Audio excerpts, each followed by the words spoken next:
दोस्तों आइए बात करेंगे इस वीडियो के अंदर 4 सबसे बड़े दिग्गज मुस्लिम नेता के बारे में और जानने की कोशिश करेंगे कि इन चारों में सबसे बड़े मुस्लिम दिग्गज नेता कौन है। हम बात कर रहे हैं इमरान प्रतापगढ़ी की, हम बात कर रहे हैं मौलाना बदरुद्दीन अजमल साहब की, हम बात कर रहे हैं आज़म खां साहब की और हम बात कर रहे हैं AIMM के मुखिया जनाब सदर बैरिस्टर असदुद्दीन ओवैसी साहब के बारे में। चलिए एक एक करके देखते हैं और लास्ट में हम लोग जानेंगे कि सबसे बड़े दिग्गज नेता कौन है और सर्वे ने किसका नाम लिया है, किसको सबसे ज़्यादा वोट मिले हैं और क्या है इसके पीछे के डाटा और आंकड़े एक एक करके जानने की कोशिश करते हैं। सबसे पहले हम बात करेंगे दोस्तों इमरान प्रतापगढ़ी की। जी हाँ, इमरान प्रतापगढ़ी के बारे में अगर बात की जाए तो सियासी सफ़र या पॉलिटिकल करियर जो है बहुत लंबा है नहीं। अभी फ़िलहाल ये कांग्रेस पार्टी से ताल्लुक़ रखते हैं, कांग्रेस से ही वो जो है राज्यसभा के मेंबर बने हुए हैं। हम बात कर रहे हैं इमरान प्रतापगढ़ी साहब की। 2019 के अंदर जब लोकसभा चुनाव हुआ था दोस्तों, तो कांग्रेस ने जो है इमरान प्रतापगढ़ी को 2019 लोकसभा चुनाव के अंदर अपना उम्मीदवार बनाया था। MP का टिकट दिया था मुरादाबाद लोकसभा से, लेकिन लोकसभा का इस चुनाव के अंदर MIM ने जो है इमरान प्रतापगढ़ी ने जो है वो उतना अच्छा प्रदर्शन किया नहीं और निराशा हाथ लगी और इनको हार का सामना करना पड़ा। लेकिन चूँकि कांग्रेस को एक चेहरे की ज़रूरत थी, एक बड़ा मुस्लिम चेहरे की ज़रूरत थी ताकि वो मुस्लिम को कांग्रेस के साथ जो है रख सके, जोड़ सके और कांग्रेस को हमेशा की तरह जो है मुसलमानों से फ़ायदा लेना था। इसीलिए इमरान प्रतापगढ़ी को उन्होंने आगे रखने की कोशिश की और उसके बाद हुआ ये कि जून 2022 के अंदर जो है राज्यसभा का मेंबर बनते हैं वो महाराष्ट्र से। और इसमें भी मज़े की बात यह है कि MIM ने इनका हेल्प किया था। जैसे कि आपको ट्वीट दिख रहा होगा, इम्तियाज़ जलील साहब ने जो है इनके पास 2 वोट घट रहे थे और MIM के जो 2 वोट थे महाराष्ट्र के जो MLA है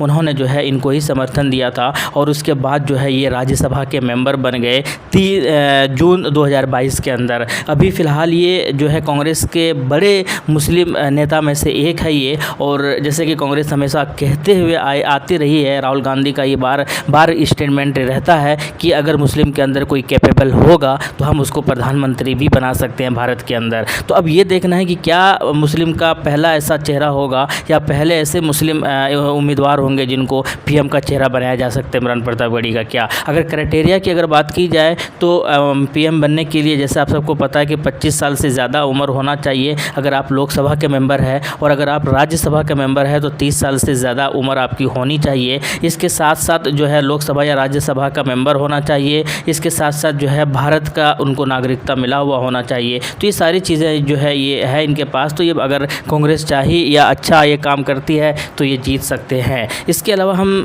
बात करते हैं आज़म खां साहब के बारे में। आज़म खां साहब की अगर बात की जाए दोस्तों, तो आज़म खां साहब 10 बार विधायक रह चुके हैं। तो आपको इस चीज़ से अंदाज़ा लग सकता है कि 10 बार जो आदमी अगर विधायक की जीत हासिल करते हैं तो वो कितने बड़े दिग्गज नेता होंगे, आपको आइडिया लग गया होगा। इसके साथ साथ वो लोकसभा के मेंबर भी रह सके, वो MP भी रह चुके हैं। लेकिन अभी फ़िलहाल जो है वो राज्यसभा के या लोकसभा के मेंबर नहीं है, उनकी विधायकी जो है वो भी चली गई है और उनके ऊपर बहुत सारे केसेस वगैरह है। लेकिन वो समाजवादी पार्टी से वो ताल्लुक़ रखते हैं। उसके साथ साथ 3 से 4 पार्टी वो पहले भी बदल चुके हैं। लेकिन कुल मिलाकर एक बड़े दिग्गज नेता में से एक इनका नाम आता है। और अगर बात की जाए तो इनसे ही उत्तर प्रदेश के बहुत सारे लोगों ने, बड़े बड़े सियासतदानों ने इनसे पॉलिटिक्स और राजनीति सीखी है। सियासत कैसे किया जा सकता है इनसे बहुत सारे लोगों ने सीखा है। लेकिन जैसे कि आपको आइडिया लग गया होगा कि 10 बार अगर कोई विधायकी जीतते हैं तो आप समझ सकते हैं वो कितने बड़े दिग्गज नेता होंगे। खैर कुल मिलाकर रामपुर इनका क्षेत्र आता है, रामपुर से ही ये चुनाव लड़ते हैं और लगातार जीतते हुए चले जाते हैं। इसके अलावा अगर हम बात करें तीसरे नंबर पर जो है वो मौलाना बदरुद्दीन अजमल साहब की है। मौलाना बदरुद्दीन अजमल साहब की अगर बात की जाए तो हालांकि वो एक पार्टी है all India United democratic front, उनके वो मुखिया है। लेकिन इंडिविजुअली अगर इनकी बात की जाए तो 2009 के अंदर MP सीट पर जीत हासिल किया था डुबरी लोकसभा से। 2009 के बाद 2014 के अंदर जो है उनकी जीत होती है, MP बनते हैं। और 2014 के बाद 2019 के अंदर भी वो MP बनते हैं, यानी लगातार 3 बार वो MP बन चुके हैं। इसके साथ साथ जो है आप सबको पता है कि थोड़ा सा बिजनेस फैमिली से वो ताल्लुक़ रखते हैं, बहुत बड़ा बिजनेस इस तरह का कारोबार चलता है। लेकिन कुल मिलाकर ऐसे देखा जाए तो 3 बार वो लगातार एमपी की सीट पर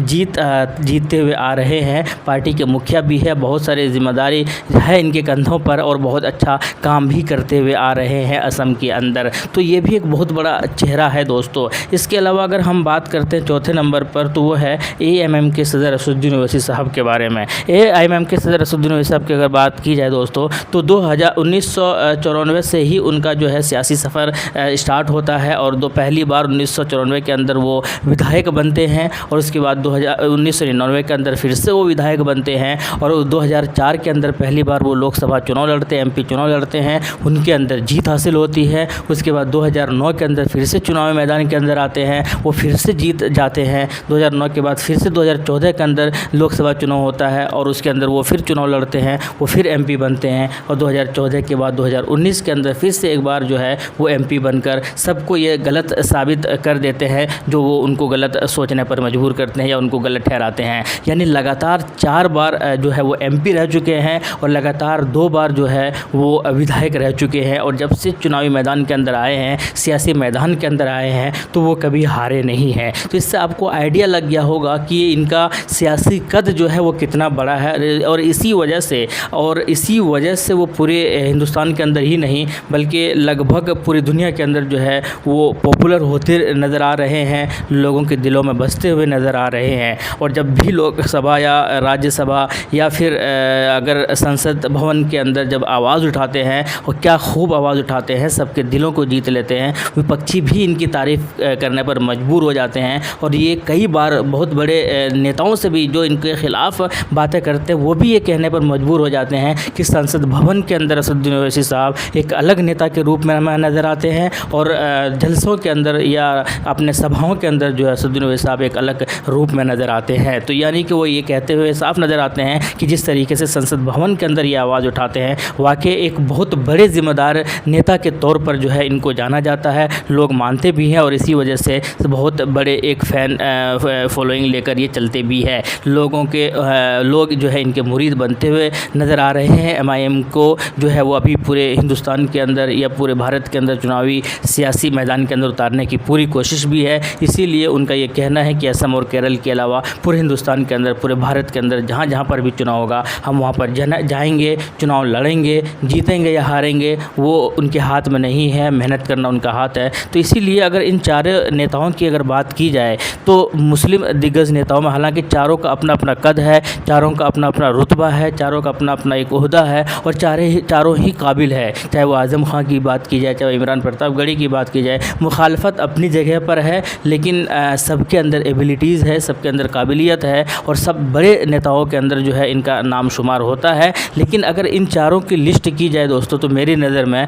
एएमएम के सदर असदुद्दीन ओवैसी साहब सबसे आगे है और आगे होने का कारण ये है क्योंकि ये 4 बार लगातार जो है एमपी बन चुके हैं और इन तीनों बाकी जो 3 नेता है, इन तीनों में से अगर बात की जाए तो किसी ने भी 4 बार लगातार अभी तक एमपी या लोकसभा सीट जीता नहीं है। इस हिसाब से मैं रैंक जो है इसको सबसे ऊपर रखूँगा और ये जो सर्वे आपकी स्क्रीन पर दिख रहा होगा, इस सर्वे के हिसाब से भी जो है असदुद्दीन ओवैसी साहब जो है देखिए कितने आगे हैं। 80% से ज़्यादा लोग इनको सपोर्ट किया है, इनको जो है फेवर किया है कि सबसे बड़े नेता, मुस्लिम नेता में जो है इनका नाम शुमार होता है या है। तो इस तरीके से उम्मीद है कि वीडियो आपको पसंद आया होगा। आप अपनी राय ज़रूर रखिएगा कि इन चारों में से आपकी नज़र में सबसे बड़े मुस्लिम नेता कौन है, जो सही माने में जिनके अंदर असली ताकत है, पोटेंशियल है और लोगों के लिए, मुसलमानों के लिए काम भी कर रहे हैं। कमेंट सेक्शन में ज़रूर बताइएगा। मिलते हैं नेक्स्ट वीडियो में। थैंक यू, जय हिंद, लव यू।